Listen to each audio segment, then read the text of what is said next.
What is going on, my fellow geeks, and welcome back to Raving Geeks. I do have a media recommendation. I love Lord of the Rings. Superheroes, movies, a little jack of all trades, I guess. So what makes me a geek?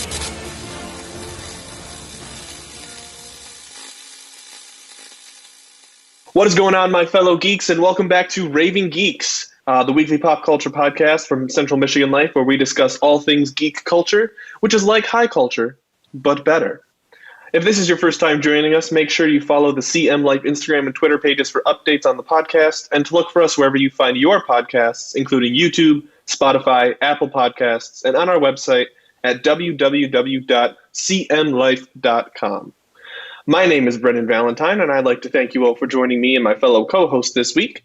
But before we get started, I'd just like to acknowledge real quickly, we have a brand new intro for the show this week. If you're listening on audio, I'm sure you heard the new music with our voices put over it. And if you're watching on YouTube, there's a whole clip associated with it. I'd just like to thank my sister, actually, who designed that and put that together. So I think definitely fits the vibe of the podcast a little more than the previous one. So really proud of that. So we're going to get started this week with our question of the week, which is, what is your favorite superhero costume? So I will start.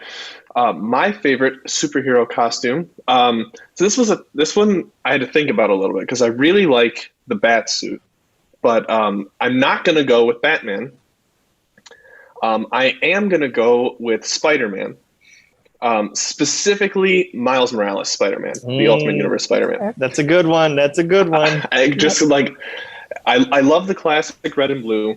But after I don't have a PlayStation, but after seeing gameplay of Spider-Man Miles Morales, I was like, you know what? This one's just like, you put that in like the 4K with like the way they like do the graphics in the Spider-Man PlayStation games, and I'm like, nah, that one's got to be the coolest. But honestly, I don't think there's a bad spider suit in either of those games, the original Spider-Man PlayStation games or the Miles Morales one. So like a Spidey suit in general, but if I have to pick one, Miles Morales suit.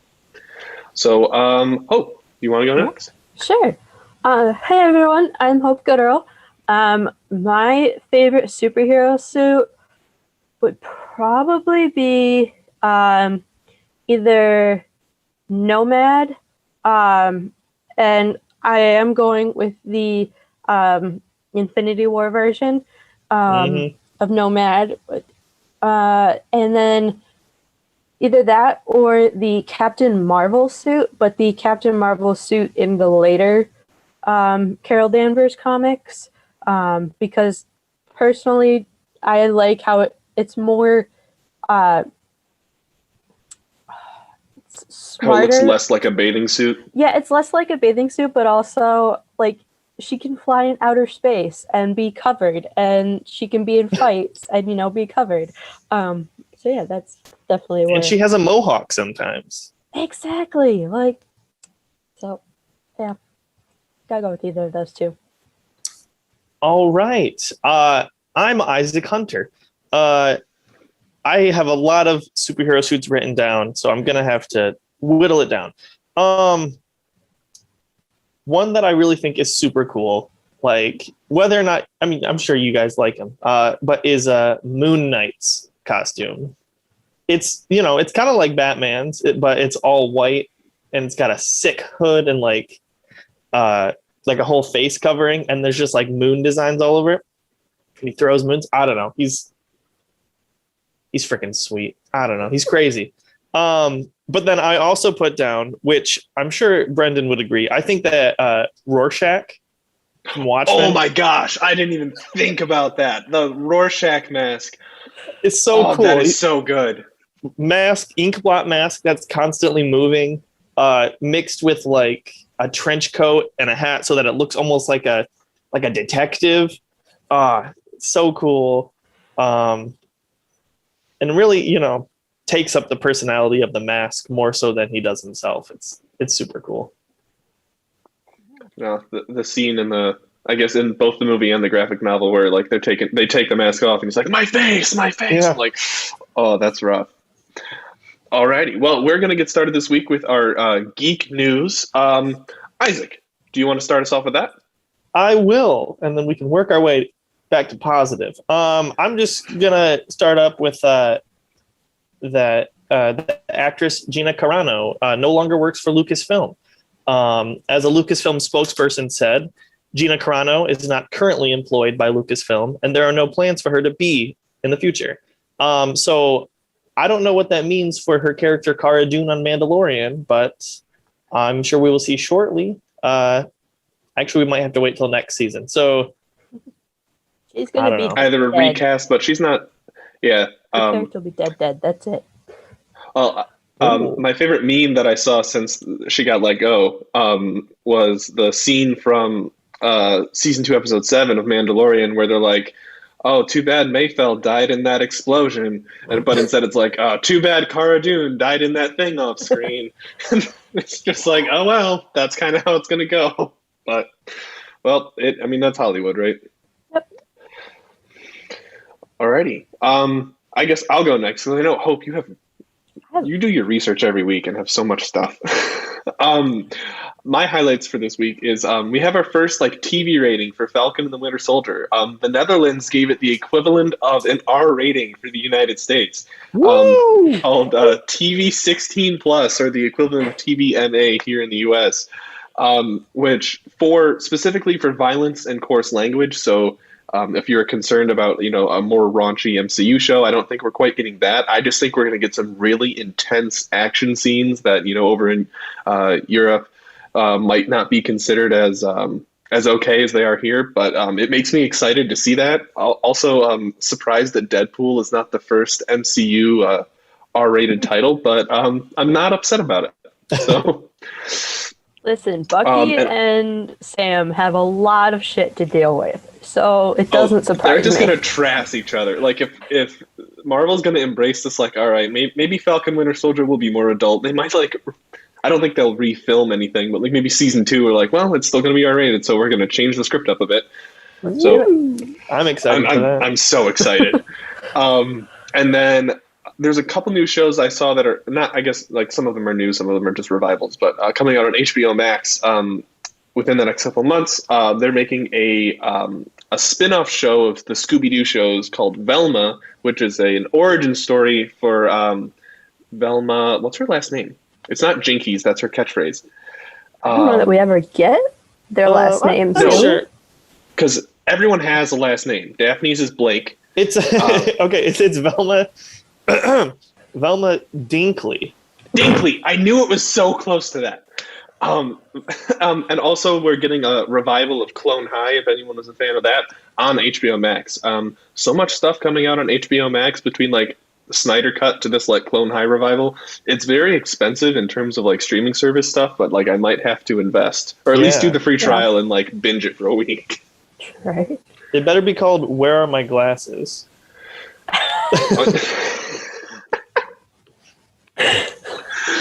Okay, if they name it the show that, I'll just pay for an HBO Max subscription. So those of you at HBO, change the name of the show to Where Are My Glasses, and I will buy the subscription, at least for a year. You got 3 customers right here. Right here. Alrighty. Heck, actually, HBO Max, if you want to endorse us, that would be awesome. We will run ads for you on everything, every week, everything you want to do. That would be awesome. All right, Hope. All right. What news do you have for us? So I'll start off with, speaking of the Snyder Cut, Zack Snyder's Justice League trailer is dropping tomorrow on the 14th. So for all of us who don't have dates and everything, we can just binge watch that all the day, get a whole bunch of views on that. Or you could watch it on your date if you're a true geek. That's true. You could.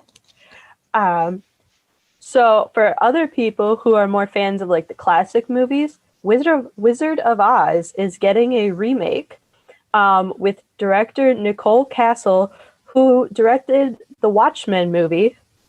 So that's going to be really interesting to see.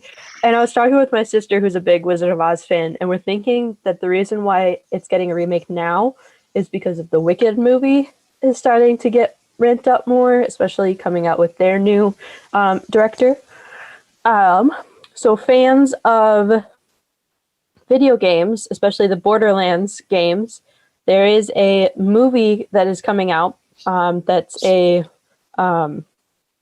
sorry, I can't think of words. Yeah. Live action? I don't think it's live action, or if it is, they haven't really started filming and doing anything. But so they announced 4 people that they've already cast. So you have Kate Blanchett as Lilith, Kevin Hart as Roland, Jamie Lee Curtis as Tanis, and Jack Black is voicing Claptrap. Oh my gosh. Oh no! So much chaos. I can't wait to see how it turns out. That sounds... Yeah. That sounds mildly problematic. Isn't this just Jumanji? Mm-hmm. I know. Hey, if Kevin Hart can do Jumanji, why not? And Jack Black, come on. Jack Black in the Borderlands movies. Okay, that's gonna be good.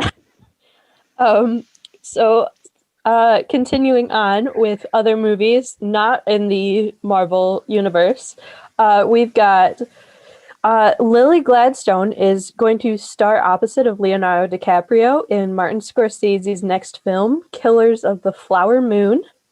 There is going to be a Face Off remake that was John Travolta, and I can't remember the other Nicolas actor. Cage. Nicolas Cage, thank you. And it is going to be Adam Wingard, who directed Godzilla vs. Kong, who's going to be directing that remake and also co-writing it. And I believe my next stuff is all Marvel. So for Spider-Man 3, as we all know, we had the last 2 live-action Spider-Men on set already. So we've also had William Dafoe arriving on set to reprise his role as the Green Goblin. We have a actress for the Captain Marvel 2 villain, who is Zawe Ashton. And then also Forbes announced that WandaVision is currently the most popular TV show in the entire world. So, yeah, and Marvel. it deserves it. Holy crap! If you haven't been watching WandaVision, it is a roller coaster ride. Even if you're not a huge MCU fan, it's pretty crazy. I also forgot. The sequel to the Sonic movie got a title. Sonic the Hedgehog 2 is the official title. Simple. The exciting part about that is the logo for the 2 has like Tails' tails like coming off of it. So like it seems like Tails got confirmed. Spoilers: Tails got confirmed in the last movie to be in the next movie. But there's also rumors that they're going to cast someone as Knuckles and have that whole storyline. I guess, yeah, Sonic 3, the video game, had Knuckles in it. So I wonder if Bill the Bear is going to bring Sonic back then to be a new bear. Because I know we had him. He was at he's not a bear. He is a hedgehog. It's in his name. But, like, you wouldn't want me to say a skin, because that's what we call the unstuffed animals, okay? So speaking of Sonic the Hedgehog 2, I actually saw this the other day, and I didn't remember it. But it's not confirmed, but Jason Momoa was offered the role. That's what I heard, Knuckles. but I didn't want to because I'd be so excited we get Jason Momoa Knuckles. That's so funny. So he can still say no, but I mean... But like Jason Momoa gives off the same vibe as like Knuckles, like big guy who drinks his respect women juice. It has Knuckles. I mean, yeah, for sure. I would not want to get into a fight with Jason Momoa or Knuckles. That's why he has the scar on his eyebrow, because he got into a bar fight with someone. So. Oh wait, really? Yeah, there's actually movies of his and like acting of Jason Momoa pre-scar in his eyebrow. And it's weird. Interesting. Alrighty. Well, this week for our main topic of interest, all 3 of us watched the recently released documentary Behind the Mask on Disney+. If you don't know what it is basically just a 1-hour documentary that goes over some of the social history of writing specifically Marvel comic books. And they interview a couple of writers, editors, popular culture personalities who are really involved in, the legacy of Marvel Comics. And artists as well. And artists. like every stage of like involvement in creating a comic book, they had someone, and they had plenty of people from different eras that they talked about. Normally, I'm not a big documentary person, but I thought the documentary was like exceptionally well put together. It had a lot to say, especially for like the shorter time frame of just 1 hour. But there were a lot of really good things that came out of it. So I think we want to start with just like a general like reactions. Before we get into anything too specific. So, Hope and Isaac, what did you think of the doc? Do you want to go first, Isaac? Or No, yeah, go ahead. okay. So I actually really liked it. I will admit there was one line that someone said, and I was like, I don't agree with that at all. She said, "If you're not a lonely kid, don't read comics." I was like, no, comics should be for everyone. Actually, I love that quote. And I'll explain why later. Okay. I'll Like I understood it in some aspects, but also I was just like, let's not deter people from reading comics. But I actually sat through most of it going, how can I put this into English curriculum and show it to future students? Because there was so much that I was like, this is important. Like, it's not just that they were pressured to do anything. They did it because they were like, this is the world we live in. And, you know, the biggest thing about that was said multiple times is writers and creators need to reflect and watch what's going on in the world around them. And I was like, yes, that's exactly what the Marvel Universe is. And any sort of creating content, I think, you know, you just got to look at what's going on and try and either speak to it, speak about it, or, you know, speak against it in any sort of writing or creativity thing that you do. I thought it was fantastic. I didn't know what it was actually going to be about going in. Like, I didn't like look up what it was about. I just was like, behind the mask, gotta watch it. I thought it'd have at least something to do with. I think it would tie in something from like the MCU, but it didn't. It was fully just about the comics and the history of that. And I thought it was really cool, especially since they had like so much about. Because they could have just tackled just, you know, the characters. But yeah, they went so much about the people behind the comics, behind the mask. And I thought it was super interesting to hear about people, you know, like Christopher Priest, who was the first Black writer and editor in mainstream comics. And like, he didn't even like realize at the time that he was the first one doing it. But he was like, I guess I am the first Black man doing this. And I think that's so cool. Like, it was really interesting. Yeah. Mm-hmm.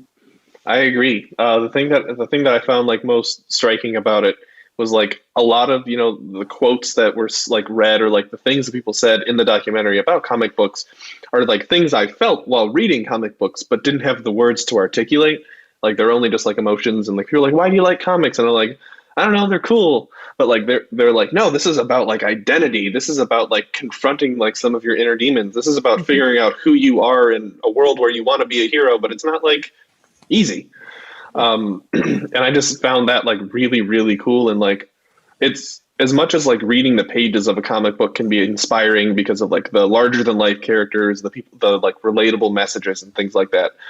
Like, from as someone that's not like a kid reading comic books anymore, like more an adult, like looking at the people behind creating the comic books was really, really cool to like, and also like just as inspiring as like a page of a comic book, to hear their stories and, you know, the time and energy and thought that they put into, you know, producing those pages. So before we go any further, like, that's our just general focus. We're going to get into some more specifics, but like, if you haven't watched it yet, and it is a documentary, so like minimal spoilers for like what's going to happen. But like, if you want to go watch it and then like listen to our commentary on it back, pause, go watch it, come back. If you want, this is like something to think about before going in, then let's keep going. So at the beginning, they really started with a lot of like conversation about like identity. And I like wrote down this quote that like alter ego is the most important part of a hero. And I wondered, like, what extent do y'all think that's true? Because like, for me, I think that's true in Marvel Comics, but I don't know if that's true for like every comic book property out there. See, I really liked the quote that someone said about in DC, Batman is the character and Bruce Wayne is the mask, but in Marvel, Peter Parker is the character and Spider-Man is the mask. And I really liked that because personally, like, yeah, okay, I like some of the heroes in the DC comics and everything, but I don't relate to them or identify with them as much as with the Marvel heroes. Just because the Marvel heroes, you have that, mundane side, as they kept saying in the beginning of the documentary, of what is real world things that they are actually going through and what makes them, become the hero and make them want to be the hero and everything too, not just, oh yeah, Bruce Wayne is no longer after he watched his parents get murdered and it's just Batman. And like, okay, that's good, but like, what else is driving you to do that? And whereas like, Peter Parker, shy kid who's super smart and gets bullied, and he's got this other side of him that he wants to show people, but he's scared to because he is bullied, he is seen as just that nerdy weird kid, and then when he puts on the mask, he's able to just go, no, I can be myself, and then he gets to make all the quips to the villains and everything. And I think it's really important because another part was later on when they were talking about like race identity too, in saying like they didn't need the mask or they didn't want the mask because they wanted to show that uniqueness can be a strength, that being just yourself is a strength. And so I think that was like really important for Marvel to show and to have written down to show too. And I've heard that quote said in like a different context as well, where people have described, like if people ask me like, what's the difference between Marvel and DC? My generic response is Marvel is about humans coping with having the power of gods, and DC is about gods coping with having to pretend to be humans. So like, Batman, Bruce Wayne, Clark Kent, Superman, Diana Prince, Wonder Woman, they're all like, okay, I am this inherently special and powerful being. However, if I tell everyone that, the other humans, the people that don't have these special abilities around me are going to get hurt. So I have to figure out how to fit in with them. And then like the other hand of that is, with Marvel, it's like I've been this very human character and I want to be a hero. I want to have all of this stuff, but I can't do that with my human identity. I have to, transcend that and become something else. And I think that kind of hit home really well. Yeah. I think just like Marvel does such a good job at focusing on the problems of the person, the brain behind the character, like really like half of Spider-Man's comics are really about like what's going on in his social life. And it's interesting still. You're like, yeah, it's interesting when he, punches Sandman in the face, but it's also interesting. It's like, how is he going to deal with this bully? Like, how is he going to do, with Flash? Or some of my favorite, like, Spider-Man comics are actually not majority Spider-Man. It's like Peter trying to, like, it's the Green Goblin comics, or the comics where Green Goblin is the villain. And he's trying to figure out how to be friends with Harry? Harry, while knowing that his father, Norman Osborn, is a villain. Like that intricate, like he's my best friend, his like and I have to, fight the father of my best friend who's been kind of like a father figure to me since Uncle Ben died. Yeah. And like some of those are, and I'm like, that's tough. Yeah. And it's such a struggle. Meanwhile, like, not to knock down DC, because DC is fantastic. I love DC characters. Yeah. But it's true, like with Superman, like, I feel like he's almost mostly Superman. It's like he'll like start out the comic as Clark Kent, and he like goes to work and he flirts with Lois, and then like something happens, and then he's like Superman for like the rest of the thing, and then it's about like how the villain fights him, because I mean that's a big part about him is he is a super powerful alien. Yeah. And like you said, a god trying to be human. Yeah. I also really liked, just looking at my background and seeing the Hulk stuff, that they made a comment at one point of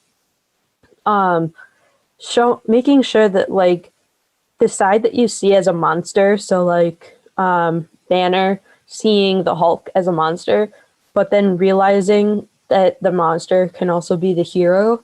And like they showed it with a clip of Hulk saving the little kid from like the alien ship.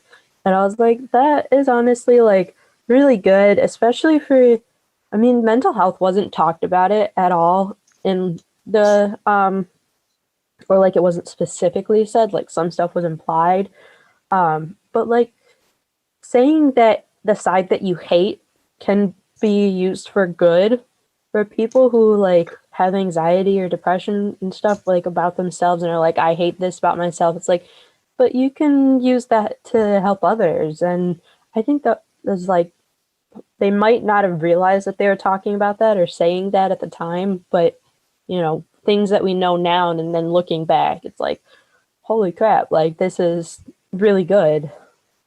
I remember that quote, and I specifically paused the documentary to take a breath because, like, the way it was said there, like, made me tear up. Mm-hmm. Where it's like, part of like developing comics is showing that, or specifically for Marvel Comics, is showing that we all have this monster inside of us, but the monster is still redeemable. And I was like that was the moment in the documentary. I was like, that's the thing I've been feeling this whole time of reading comic books that I wasn't able to figure out. It's like, it's not just like I idolize these like characters and they have these powers that I want. I want to be able to swing through New York City like Spider-Man. I want to be able to hold my arm out and like summon Mjolnir like Thor. But also like we all have this monster inside of us and they're like conquering that and dealing with that and all these issues. And I'm like, that's not something I can do on a daily basis because I'm not a superhero. But then we all have our own struggles to work through, and like, while it might not be on the scale of being a superhuman, like we all can understand that battle. Mm-hmm. And it really goes to show that just because you're a superhero, like, doesn't mean that you don't have these problems. Like, especially like if you look at Iron Man, like Tony Stark in the comics typically goes through a lot. He's typically shown as like an alcoholic and like going through so much stuff. And they can put on these costumes that make them feel better, but they're not completely, they're not trying to, they're not cured. They're not anything. Yeah. And I think like they kind of touched on that later in the documentary when they started talking about when they tried to give the female heroes more powers and everything, and like when they tried transitioning into more diverse characters too, because like I remember at one point there was a couple of the female creators that were talking about the original Carol Danvers, how she was just, they tried to give her all these powers and everything, but they didn't make her like the male heroes still. Like, okay, she's powerful like them, but with the male characters, you still gave them issues to deal with, whereas the original Carol Danvers was like this perfect goddess, and you're like, how do I identify with her? And once they realized what that problem was, and like they're like, oh yeah, we need to make her more human too. Like that's when it started getting better for people to be able to identify with Carol Danvers and as her as Miss Marvel and then becoming Captain Marvel too was that part of the documentary too made me think a lot about WandaVision as well, because the whole real quick, they break down parts to kind of like break down parts of the documentary. It's a lot about identity, but also the identity of the creators. So as like social movements throughout the United States like took place, comics also mirrored that. So it really started out like in the 40s with like Jewish immigrants that were that's where they focus in the documentary, and that moved on to the civil rights movement and Black Americans. And then later on, like late 60s, 70s, 80s, it moves on to the women's lib movement and push for LGBTQ plus rights. So like that's, if we were to break it down into like those identities throughout, it progresses a long time in that way. So later in the documentary, when they're talking about representing female characters as they don't have to be masculinely strong to be a strong character. You can still give them femininity and still be strong. And it made me think a lot about WandaVision, because I heard a comment the other day, like this is the first time they've seen the death of a male character used for a female character's like development and growth is WandaVision.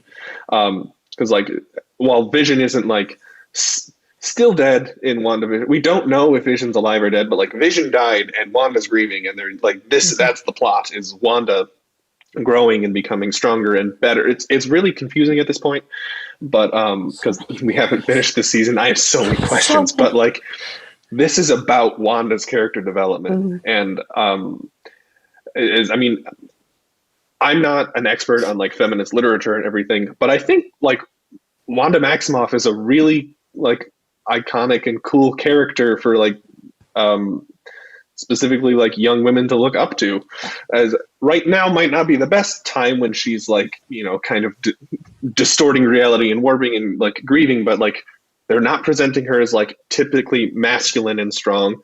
And they're not like forcing her into like a box either. She's just kind of her own character. And obviously there's probably like criticisms on it too, but well, and also like going through the really enjoying it. decades too, like showing her as the typical housewife, with the nod to the Dick Van Dyke Show, of women needing to cook, clean, you know, maintain the house, and essentially have babies.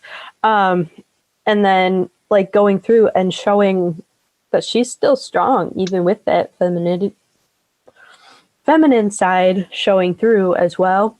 And I think like that was a huge part of just personally, you know, being female. Like that was a struggle for me when I was in middle school and everything too, and like growing up. And I know a lot of women and girls go through this of being pushed into the original Carol Danvers of showing off that masculine side, and that's what makes you strong. And like wanting to push away your feminine side, to realizing that your feminine side can bring its own type of strength to whatever you're dealing with. And I think that's super important, just for everyone, not just girls too. Like, I think that's just important for everyone, that that softer side of you is also what can make you strong. Yeah. And especially like in, I guess, like our human history, like constantly, like people are telling boys like to push that, like ever since you're a young age, it's like, don't be like soft, you know, be like a man up, be a man, blah blah blah, boys don't cry, stuff like that. And I could get really into that, like change the conversation from superheroes to talk, you know, toxic masculinity and the history of that. But no, and it's super important to like know that you're allowed to be comfortable with every part of yourself, and that it is what makes you you. But talking about the girl superheroes, I did think it was pretty interesting, because I had never really realized it, that before Carol Danvers, in the Marvel comics, at least specifically, girls, when they got powers, they were typically like stand in one spot and like do something with your mind, do something like with your hands, or turn invisible. Like they weren't go around and punch things. They weren't be in the thick of the battle. And I thought that was pretty interesting, especially since like nowadays, the Invisible Woman from the Fantastic Four is a very powerful character. Yeah. Literally in the comic, Deadpool kills the Marvel Universe. She like creates a force field inside of his brain and explodes it. And it's like, that's awesome. But like back then it was literally like, oh, she would just turn invisible and like hide from the enemies, because she wasn't the confrontational type. That was left to the Thing or the Human Torch. Yeah, which is also two different Human Torches, which I found interesting, because they had, you know, in the beginning when they were talking about Jews assimilating in America, especially as World War II started and the end of the Depression era and everything, that they had the original Human Torch was a robot, so basically kind of like Vision now, but he looked normal, unlike Vision, where Vision's normal look is the red face and the metallic parts. The original Human Torch looked human and tried to assimilate into you know, social life of humans, and like to know that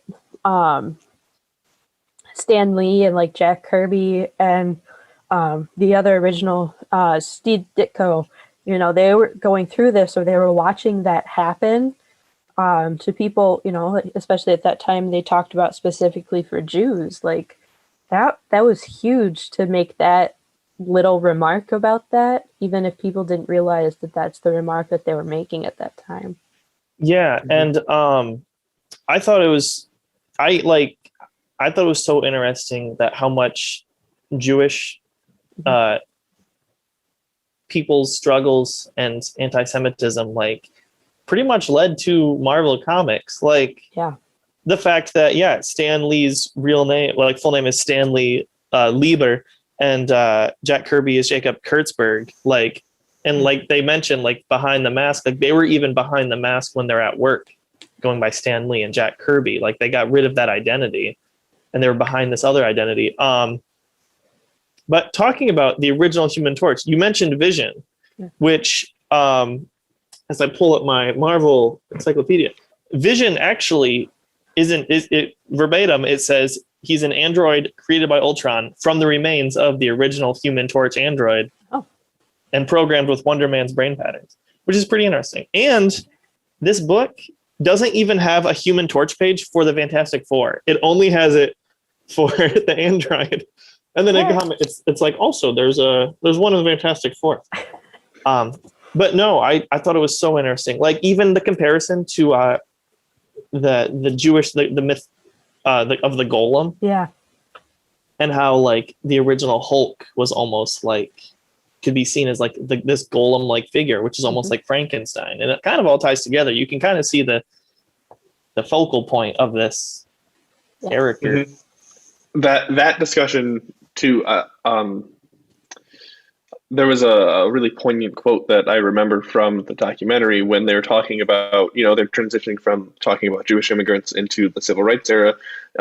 Characters like the Thing and the Hulk, like for people of color, they're like, hey, like that's how I'm treated. They're judged by the way they look, not by who they are. And like the characters before, they were like, there was like a prominent presence of people of color in comics. Like you still had, it wasn't true representation as we would understand it now, but there were people could like relate to that story, like being Ben Grimm, the Thing. You're like, people are never gonna want to get to know me because of the way I look. People are never going to judge me because of who I am before they see me. And that was a really interesting and poignant point. And I think like even carrying into like throughout the documentary, talking about different identities, specifically talking, you know, Carol Danvers, you know, she was like an attractive blonde woman as well. So people were like, oh, you know, she's like dainty and feminine and all this stuff. And then you give her the backstory of like, no, like, well, like, yes, she's feminine, but also like she's in the Air Force because like her father wouldn't pay for college. She's trying to show her family that she's just as good as the boys. And that's like, that's how they made her like that. The trope of Marvel is making them relatable and understandable. And like, that's the angle they used for Carol. Like those are her trials and tribulations that she has to go through. And it's something that, you know, the average person can also understand. Which, like, for me, as soon as I heard that, I got mad at the movie Captain Marvel, because I was like, I really wanted to know why she was in the Air Force and like why she had gotten to that point. So I'm really hoping that they bring that back in. But something I found interesting that they didn't bring in, which kind of sort of like talks about, you know, being behind the mask and identity and everything. But the comic book ban that happened. So the original Captain America comics were made during World War II, because you can see on the first comic of Captain America, Steve Rogers punching out Adolf Hitler. And that was a big part of like raising the money to send the troops overseas and everything. But then after that, there was a period where there was a comic book ban. And actually that's when Stan Lee and Jack Kirby came out with the Fantastic Four, because they wanted to show that more human side. It was a family comic, not just an action comic. And I found that kind of interesting that they didn't talk about that, because then they could have brought in family identity with that. But they kind of talked about that a little bit more when they had the X-Men. The Uncanny X-Men? Yeah, the Uncanny X-Men. When they brought it back and said, yeah, okay, the original X-Men, yeah, they were mutants, but they were all white and privileged, whereas, the Uncanny X-Men are mixed races, from different backgrounds. You have Nightcrawler, who looks different. You've got, all I can think of Storm. is Yes. Mystique. Storm. Yeah. Oh, Mystique, yeah. Mystique of coming through and, going from female to male, and showing that. And I think showing that the family aspect of comics would have been really interesting for them to talk about. Just because, even with Peter Parker, he still lives with Aunt May.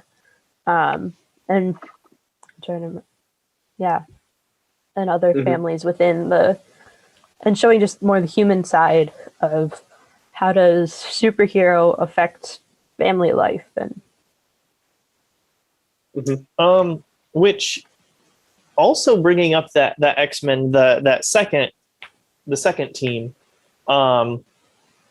whereas I think everyone in the first team is American. I think because the second team it included Cyclops, who is from America, but Wolverine's from Canada, Nightcrawler's German, Storm is from a country, I think in Africa. I don't want to be wrong. Let me double check. I'm pretty sure Storm's country actually might, or at least has origins in Marvel comic original property. Because she's she's a Aurora. She's a queen, a noble. She's a tribal princess of Kenya. Kenya. Okay, so never mind, a real country. What am I thinking of? Who am I thinking of then? Wakanda? Black Panther? No, it's not Wakanda. There's it's Doctor Doom's country, but it's in Europe. So Latveria. Yeah, that's what I was thinking of. My bad.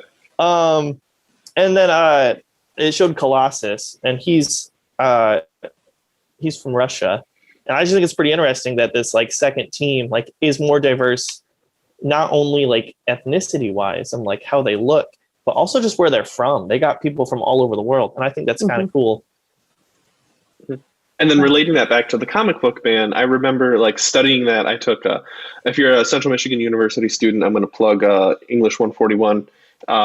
It's literally a class all about the history and different areas of comics. But when we were studying that, the whole transition of the Comics Code Authority trying to solidify and narrow down or take away violence and gore and sexual innuendos and stuff in comics, that's when Marvel started to thrive, because it was able to create these new characters that still had a lot of the full character. They were fleshed out as characters, but they didn't they were still different and relatable and understandable. But that the thing about comics is throughout history, it's one of the first mediums to push boundaries in the 20th century and 21st century. As social norms start to change and collapse and evolve, comics are usually right there along with them. And TV and even, back then radio and movies take a little bit longer because they have a longer process. There's more direct coverage on it. You can get more publicity, which is both positive and negative. But with comics, it's I'm going to publish what I want to publish. Yeah. And if I get backlash, I get backlash. And I think that's what a lot of the creators in the in the documentary talked about too. It's I didn't really care, what, society was thinking. I wanted to write about what I wanted to write about. I wanted to fill a niche that wasn't filled. And I think there's a lot more freedom, specifically in comic books, because of the culture associated with them. A comic is for everyone. That allows for that diversification, representation, and inclusion that is talked about a lot in the documentary. And yeah, you go for it, Isaac. I was just gonna be and I think it's true that Stan Lee was a huge part of that. Like, and there were videos that they were in the documentary that I hadn't seen before of Stan Lee, and just like hearing him talk, like how someone like asked him about diversity, and he's like, "We got diverse characters." He's like, "There's blah blah blah blah blah," but then he goes, "And they're not there because it's not a token thing." He's like, "They're there because I looked at groups of people in real life, and they're diverse, and so I made a group that is based on real life." And it's just so cool that like I don't know, like, yes, they tackled things at the same time like real life did it, but they almost like they didn't do it for the sake of we want to be the first to do this. They did it for the sake of we're literally just watching the world, and I want to be able to like include the world in Marvel, and which is kind of cool that how they talked about how Marvel takes place like on Earth, like in real cities, because it can add to that. Whereas DC had a lot of fake utopia cities, but and then the thing about that though is they changed it and evolved it with the inclusion of Black Lightning and Freeland, which is like the area of Metropolis that Superman ignores. Like DC evolves that as well. But like you also, Daredevil is Marvel, right? Hell's Kitchen. Kitchen, yeah. And so, like, in talking with that, and I have a couple other points that you guys made me think of that I'll come back to. But, you know, in thinking of that, you know, oh, hey, you've got Iron Man, you know, the Avengers Tower is in New York, and Spider-Man says, hey, I want to be a friendly neighborhood Spider-Man, but then you ignore Hell's Kitchen. And so, you know, you get the emergence of, like, Luke Cage and Daredevil to take care of that little block of New York. But something else I wanted to say, so with what Isaac was saying about when Stanley was being interviewed by the TV person or whatever. Okay, first off, I sat there and went, that is not Stanley. I know it is. It's his voice. Without the, oh my gosh. Like the dark hair, I was like, that's not him. I was like, it's his voice, but that's not him. But to like say specifically, like, you know, the interviewer was like, oh, did you feel pressured to include Black characters in your comics? And he was like, dude, look around. Like, there are Black people, you know, right next door, or, you know, in our society, and what we're doing is reflecting our society. And I like, that was super interesting to me. Plus the fact that, like, you know, they told him, well, Black Panther should have the Avengers come because he needs help. And he was like, ha, no. Oh, and there's a resurgence of the KKK. Hey, you know what? Black Panther's gonna go fight them. Like, that was just like a huge, like, screw you to anyone who tried forcing them to do something that they didn't want to do, or, you know, that they were like, no, that's not how this works, you know. That comic they mentioned with Black Panther, I actually didn't know about that issue, and I want to go read that now.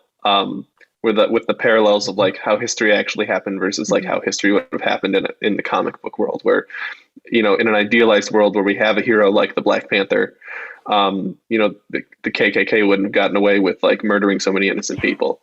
And like, I had heard about the comic where Black Panther fights the KKK, but I thought it was like modern. So to hear that it was like parallels of, you know, his girlfriend's mother is telling about what happened to her father, you know, after the Civil War era, and with the original KKK, and then being like, oh yeah, if you were there though, this is how it would have happened, you know, and having his girlfriend imagine that. I was like, that's super smart though, because that is how people viewed the comics too, is, you know, them going, oh, I wish I had the superhero here right now to help get me out of this situation. Like, that would... Yeah. And it's like the gritty realism that it showed at the end, where it was like, but he did, in fact, they did like hang him from a tree. And it's just like, and it kind of takes you to like real life. And you're like, yeah, there's not always a superhero to do that. Yeah. We need we need heroes in real life.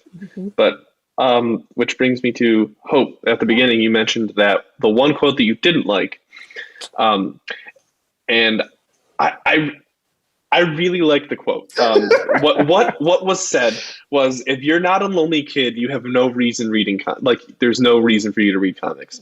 And I get how that can be interpreted as like gatekeeping comics, like, oh, if you aren't like bullied, if you aren't the underdog, and I'm like, but isn't that like a relatively universal experience of like feeling like, people don't understand who you are, you feel isolated, you feel alone, and that's what comics are there for. Like, you might not feel that all the time, you might put up a front, but I feel like that's a universal feeling of I don't know where I fit in, and I feel alone right now. You could have as many people physically around you or telling you they'll support you, but you don't always feel like that. So even the bullies can read comics and go like, maybe, I feel alone. Even the privileged can read comics and understand that feeling of being alone, even if it isn't necessarily representing like their area of life or their stage in life. But like that hit me, and I was like, oh no, like I can get that.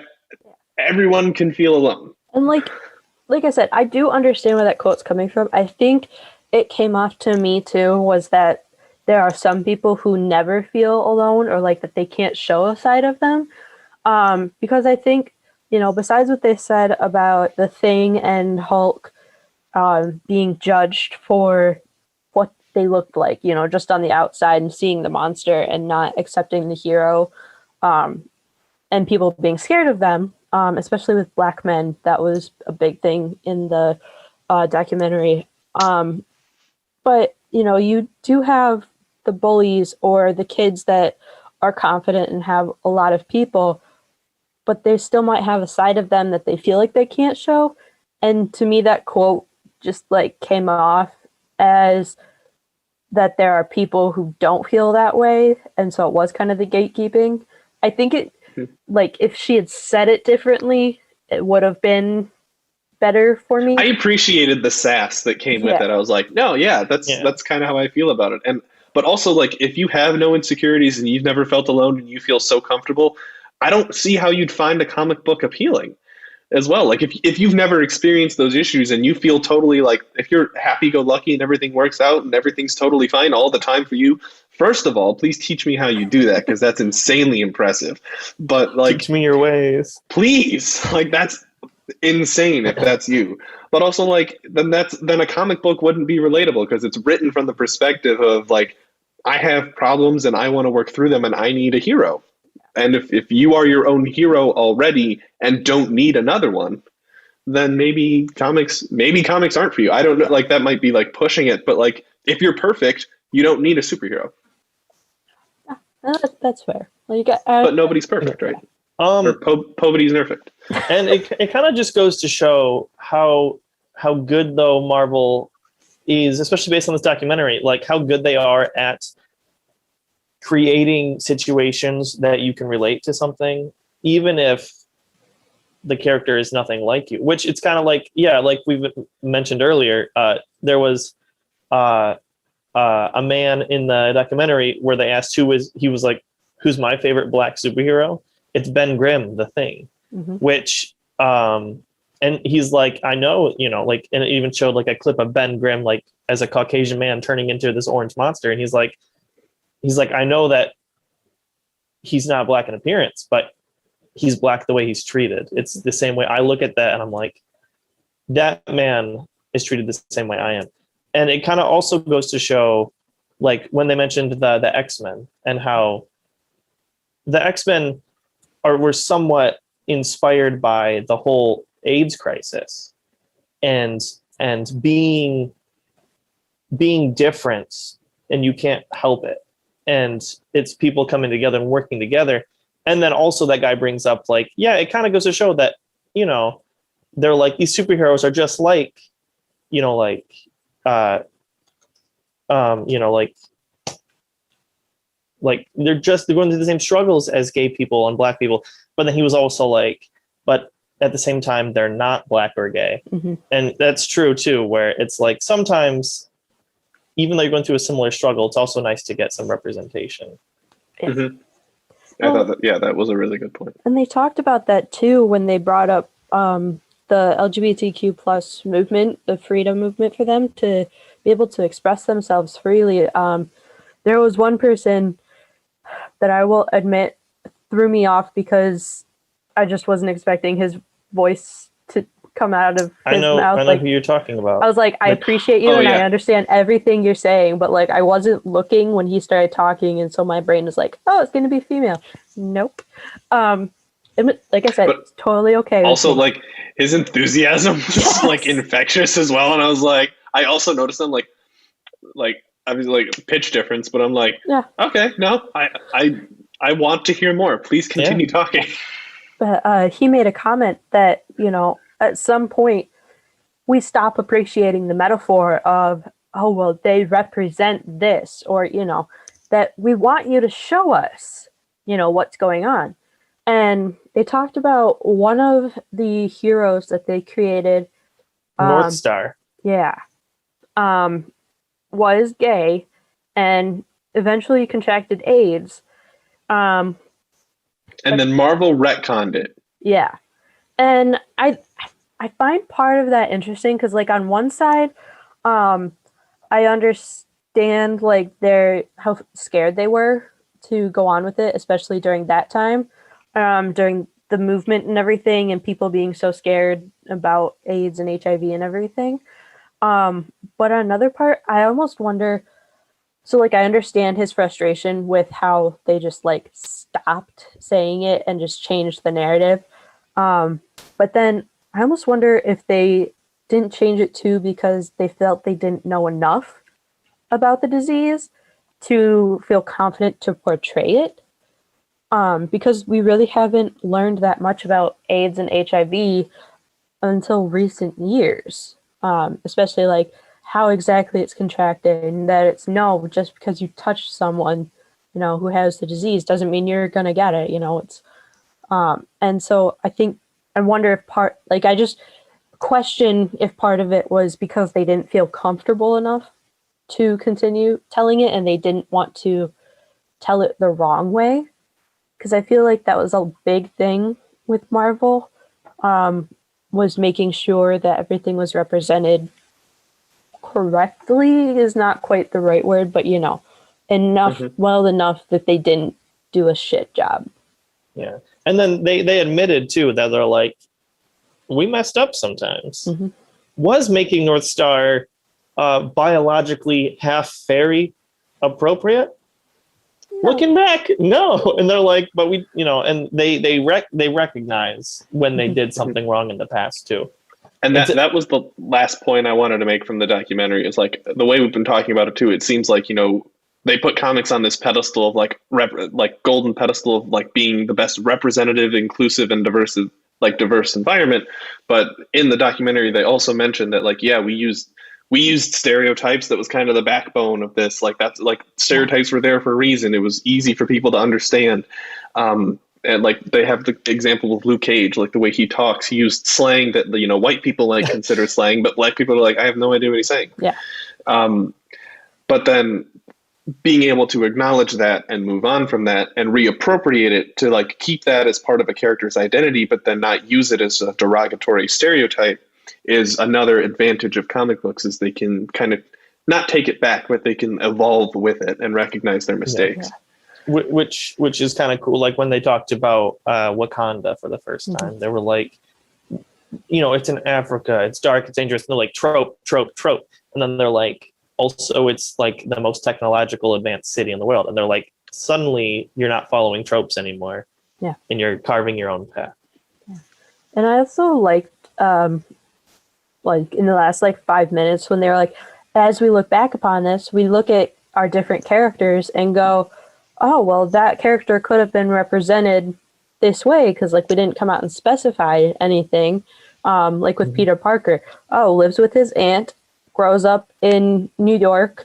You know, why can't he be black? And thus Miles Morales was born, and we get his Spider-Man, and they were like, you know, we make mistakes, but also here's how we're gonna fix it, or you know, show that we have grown as a company and as creators.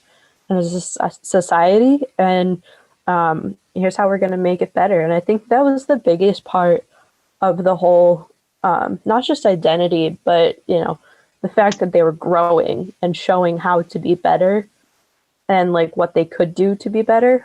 Because even with the Uncanny X-Men, they were like, okay, we realized we were trying to do mutants, but still show the sameness and didn't represent. So we're going to represent now and show uniqueness and individuality. And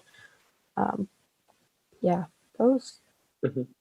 And that's actually something that like I've thought of like with modern movie casting, where they're like, oh, the comic book character is white, so the actor has to be white. And I feel like, sometimes that's true. Like, I would find it hard to believe if Bruce Wayne was anything other than a white man, specifically in the U.S., just because like that kind of wealth, it's very uncommon for, generational wealth is mostly a white family thing here in the United States, which is unfortunate, but it is a truth. However, like there's also like characters like Superman. There is no reason Superman has to be white. He's an alien. Yeah, like no reason at all.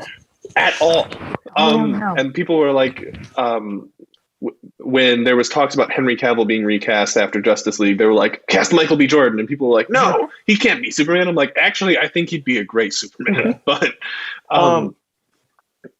that actually somewhat is mentioned, just the fact that, I mean, not mentioned, but in the Injustice comics that follow the video game Injustice, not Green Lantern, Martian Manhunter, what a guy. He's fighting Wonder Woman, and he's like, of course, you're on the side of the alien that looks like you. And it's like, why does Superman look American? Yep. Oh yeah, I mean, we can go into the origins of that, but that's also something in comics as we try to like create like more diverse, more inclusive, and more representational characters. You can look at it like, is this part of their background that we've always taken for granted necessary? Like, do they have to be this way, or is that just how they've been? So, alrighty, I think that kind of like concludes our conversation about Behind the Mask. So if you haven't seen it or haven't even heard of it, highly recommend the documentary. It's on Disney Plus. It's only about an hour, so you can just pop it on. It's not like a day-long commitment or anything, but has a lot of great messages, and it's very informative about like the history of Marvel Comics. So, and then I just want to finish with I still want to be a superhero so bad. Like watching the documentary, I'm like, oh, there's so many more reasons to want superpowers. So now we're going to finish off, like always, with our media recommendations of the week. So Hope or Isaac, do either of you want to start? I can start.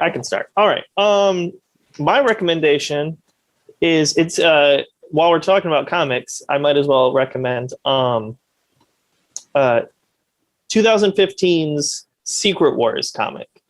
There's a lot going on, not going to lie, because it's literally about the ending of multiple different worlds in the comics, like different canons, and basically bringing them all together into one giant pizza, and then cooking that pizza. And then what remains is going to be the continuation of the mainstream Marvel comic universe. And I recommend this mostly because Miles Morales was made in the Ultimate Spider-Man universe, the Ultimate universe, and he was just such a hit that they're like, how can we get him over to Earth 616? And like, this is one of the ways they did it, is like they brought him over. But basically, it's a comic series about Doctor Doom getting godlike power in order to save the world from all these basically parallel universes smashing into each other. And so he tries to save as much as he can, but Doctor Doom is not the kind of guy you would want to have godlike power. And so then it's also about a small contingent of superheroes that have to go and basically fix everything. And it's pretty cool. There were going to be, I think, 8 issues, but halfway through it switched to 9. And my friend and I bought the issues when they came out monthly. And it's like 1 out of 8, 2 out of 8, 3 out of 8, 4 out of 8, 5 out of 9. And you're like, what? Okay. All right. So I really quick wanted to make one final comment about what you guys were saying about, or about what we were saying about making the characters like, you know, portrayed by a black actor. That was a big thing when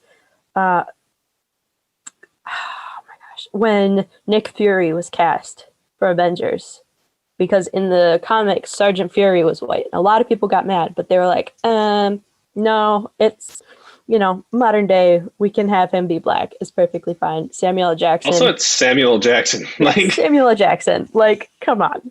Why wouldn't you want to have him as Fury? But so my recommendation, my first one, is not actually media related as much as just like, if y'all are craving Girl Scout cookies and you don't know who to buy from, I recommend looking up Troop 6000, so 6 and 3 zeros followed after. They are a troop in New York City that is comprised of girls who live in the New York City shelter system. And they do this so you can go online if you search it up, and you can find, it's on the Girl Scout website too, of how to buy cookies from them. It is a 4-box minimum if you want it shipped to you, which means it's about $20 because the boxes of cookies have gone up again in price, and so it's $5. There are like 2 that are $6, but majority of them are $5. If it's the Samoas, I'm going to be sad because those are. I mean, I'll still pay $6 for them. I think, but those are my favorites. No, it was the. Oh, my computer's gonna be slow. I think it was like the gluten-free ones. Okay, so more processing special. Yeah, like more of the specialty cookies. But so basically, you know, the Girl Scout cookies are a fundraising opportunity. They don't get all $5. No Girl Scout troop does, because some of it has to go to making the cookies and boxes and everything. But the idea is for Troop 6000 that they raise this money so that the girls can still experience things like going on camping trips or going out and being able to do different things. So it's really important, especially if you want Girl Scout cookies and you don't have anyone, you can buy a 4-box minimum to ship to you, or you can donate boxes to the New York City food banks, or just donate money directly to the Troop 6000. So yeah, I highly recommend that. If I had money to do it, I'd be buying 4 boxes of Thin Mints because that's my favorite. But my media recommendation is WandaVision. Oh my gosh, everyone needs to watch WandaVision. I'm sorry, but like, it's so good and it's so frustrating. And the episodes are only about like 20 minutes long, and then you get 10 minutes of credits. So, yep. Mm-hmm. So it's like super quick, and we're on episode 6, and I am frustrated that it takes a week for each episode to come out. I know every Friday morning, I wake up with like the episode 2 theme song in my head, and I go dance downstairs and like WandaVision, because I'm like, that's the best part of my week. Like, and that's just been this year because it was Mandalorian Fridays and then Christmas, and then I was sad for 3 weeks, and then WandaVision Fridays, and then we get a week off, and then it's Falcon and the Winter Soldier Fridays, and then Black Widow comes out, and then it's Loki, and I'm like, Marvel's back. This is our year. But yeah. Also, wasn't the WandaVision? Well, wasn't that the Bewitched episode? Where they played it was 2 or 3. Yeah. But yeah, so I couldn't. If you like the old TV shows like Dick Van Dyke, Bewitched, the Brady Bunch. I think the Brady Bunch was Malcolm 3. in the Middle. Yeah, I was going to say Malcolm in the Middle last episode. That was this week. But yeah, you should definitely Full House. Yeah. Definitely go check it out. I think they were talking that this week it could possibly be Modern Family ? I don't know if know if it's this week or if that's week 8. It depends because there's 3 episodes left, and I'm like, they're getting real close to modern TV already. Yep. It's bound to happen. We've seen it in the trailers that it's going to be Modern Family-esque. And I feel like that episode's just going to be like Wanda talking to herself the whole time, just like at the camera, and it's going to be so fun. All right. So my media recommendations for this week. On Hulu, if you have Hulu, Dragon Ball Super, like the English dub, is on there. So if you're a Dragon Ball fan and never ended up watching Super because it took a little while to get out here in the US, it's on there, and I highly recommend it. It is a little repetitive, but it's like if you watch Dragon Ball simply because the plot is super intriguing, then I feel like you might be missing the point. I feel like most of it's just like screaming and cool fights. And there's a lot of that in Super. Also, I highly recommend the Square Enix Marvel's Avengers game. The game got a lot of crap when it came out.